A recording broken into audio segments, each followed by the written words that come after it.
we're on the last page now, Dutch. I'm sure you'll be happy to hear. I thought I'd throw this one on just because it just amuse me. Right. Where does this leave Shane McMahon?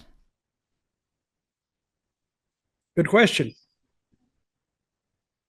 He may be there and he may not be. Because Shane, when he left, I don't know if he was forced out or asked to leave, but I think he left on like bad terms. I don't know if he still has any stock in the company or not. Don't think so. No, if he has, it's very little. Well, I don't even have an opinion on Shane. But don't count him out again. He has the same genes as Vince has, so don't count him out either. Well, I just looked here. It says, however, Shane owns around 2.5 million equity shares of WWE's common stock. So not the voting stock, anyway. Well, we'll see. Did you hear the story? Because I wrote this down for you, that he was fired after he came up with a load of creative for the Royal Rumble last year that involved him coming out first and beating up a load of the top stars and like going toe-to-toe with Brock Lesnar. Well, you can also credit Vince McMahon for putting the kibosh on his own son going out there and dominating that Battle Royal. Was that what it was? The Royal Rumble? Same thing, basically, yeah.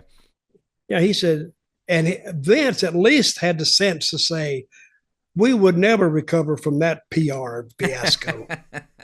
Said we would be blasted from here to noon if we allowed that to happen. Now, I will say one thing about Shane. He did pick up the art pretty well and took some really dangerous moves.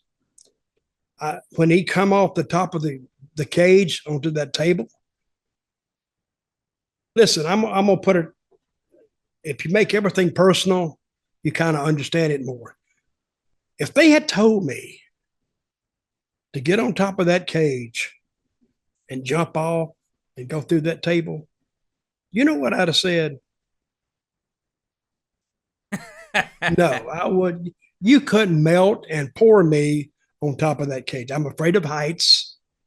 I'm dangerously afraid of heights. And I damn sure wouldn't have come up with that idea myself, but he did.